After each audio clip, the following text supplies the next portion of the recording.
vraiment un sacré délire de ce côté-là. Après, je vais essayer de bien m'exprimer sans faire d'amal. Salut tout le monde, c'est ActuYTB2. On va regarder une story de Hicham double H et après je vous dirai mon avis. N'hésitez pas à mettre un pouce bleu et à vous abonner. C'est vraiment un sacré délire de ce côté-là. Après, je vais essayer de bien m'exprimer sans faire d'amalgame, sans me tromper sur mes mots parce que ça peut aller très vite.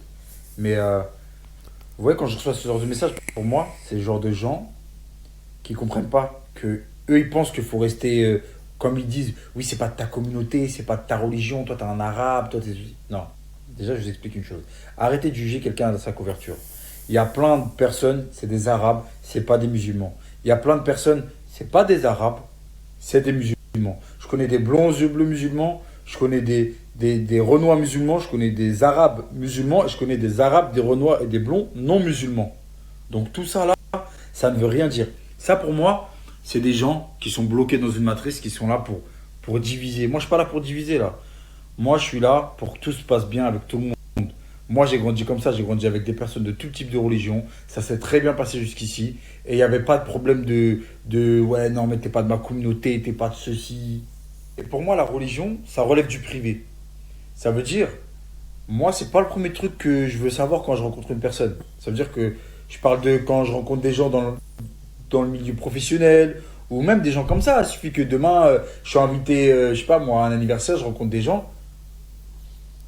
Chacun sa religion, je m'en tape, entre guillemets. Quand je dis je m'en tape, c'est dans le sens où c'est pas le premier truc que je vais demander.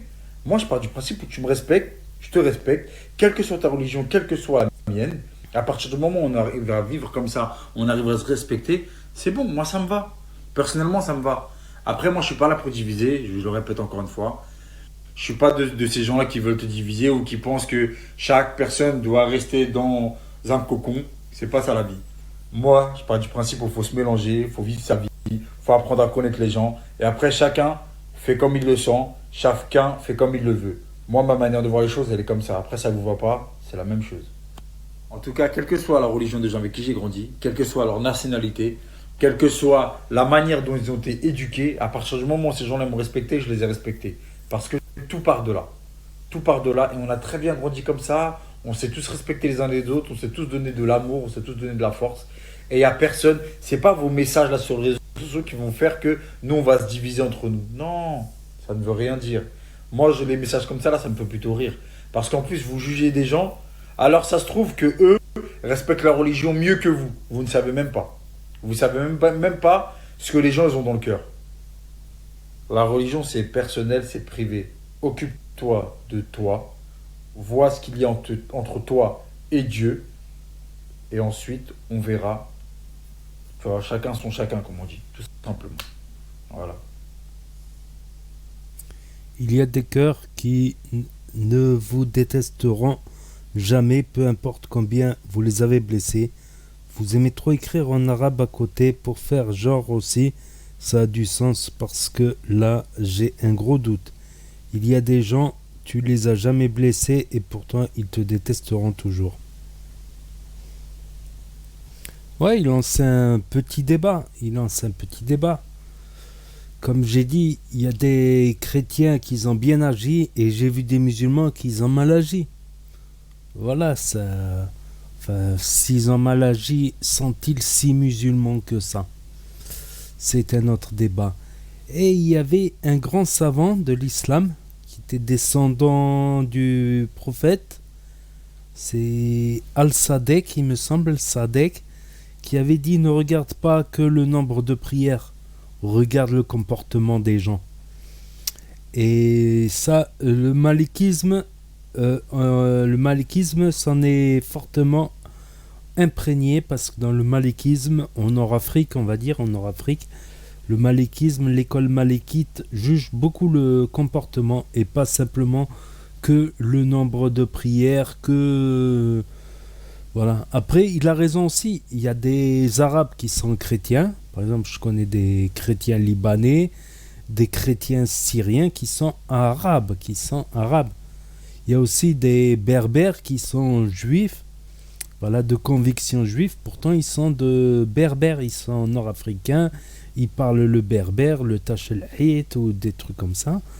Donc, et comme il a dit, il y a des africains subsahariens noirs qui sont musulmans, t'en as qui sont chrétiens, t'as des Européens blancs aux yeux bleus, voilà, après c'est vrai que c'est dur de trouver un Nord-Africain chrétien, c'est vraiment très très dur.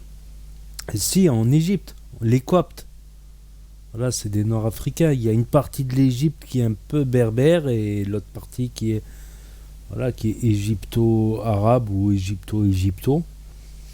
Voilà, tout simplement. Donc après, voilà, je pense que on peut pas se fier qu'à la religion parce qu'il y en a qui exhibent souvent l'étiquette religion mais qui agissent mal. Là, moi, je regarde les gens qui agissent. Lui, il a parlé de respect. On peut parler d'actes aussi. Voilà, ça dépend des actes. Quand tu vois des gens qui, ne serait-ce on est en France, quand tu vois des Français qui t'embauchent, voilà, c'est sympa. Franchement, c'est sympa parce que c'est pas tous qui ont cette démarche envers un Nord-Africain ou envers un Arabe ou envers un Arabe nord-africain ou etc. Ou envers un subsaharien ou envers un latino. Voilà, si on est plus vers les States, là les latinos subissent beaucoup de discrimination. Mais tu verras qu'il y a des soi-disant pseudo-musulmans qui n'hésitent pas dans le dos à, voilà, à t'attaquer dans le dos, à mal parler sur toi. Et voilà, et après ça ose se dire musulman, enfin. Moi, j'ai ma conception de musulman qui est, voilà. Donc, n'hésitez pas à me dire ce que vous en pensez, à mettre un pouce bleu, à vous abonner, à cliquer sur la cloche. Et je vous dis à très bientôt pour de nouvelles vidéos. Merci d'avoir regardé. C'était Actu YTB de